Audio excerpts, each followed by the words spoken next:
ஆக இப்படிப்பட்ட ஒரு அறிவாளியை நாம் தேர்ந்தெடுக்க வேண்டாமா இந்த மக்கள் என்பதுதான் என்னுடைய கருத்து. ஆக இதை செய்ய வேண்டியது யார்? பத்திரிகைகள், தொலைக்காட்சிகள் செய்ய வேண்டும். நாங்க என்னதான் உங்களுக்கு செஞ்சோமோ தெரியல, எங்களுக்கு ஒன்றும் தெரியல. நல்லாதான் போயிட்டு இருந்தது போன தேர்தல். நாங்க வெற்றி பெறுகின்ற வாய்ப்பு வந்தது. கடைசி ஒரு 15-20 நாள் செஞ்சீங்க பாரு ஒரு வேலை பத்திரிகை தொலைக்காட்சி.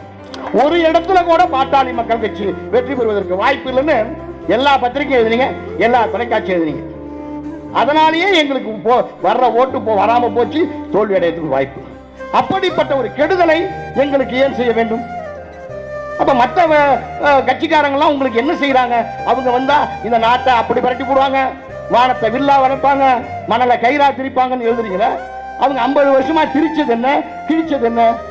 அது உங்களுக்கு தெரியல. ஏன் அப்ப எழுதுறீங்க? அப்ப இது பத்திரிகா தர்மமா? அதுதான் கேட்கணும். இது பத்திரிகை தர்மமா? சிந்திச்சு பார்க்க வேண்டாமா?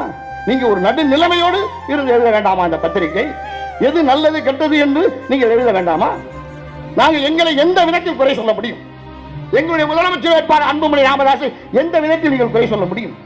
ஏன் எங்களுக்கு உங்களுடைய ஆதரவை கொடுக்க மாட்டேன்னு சொல்றீங்க? அப்ப எங்கள்கிட்ட என்ன குறை இருக்கு அதை சொல்லுங்க. ஒண்ணும் கிடையாது.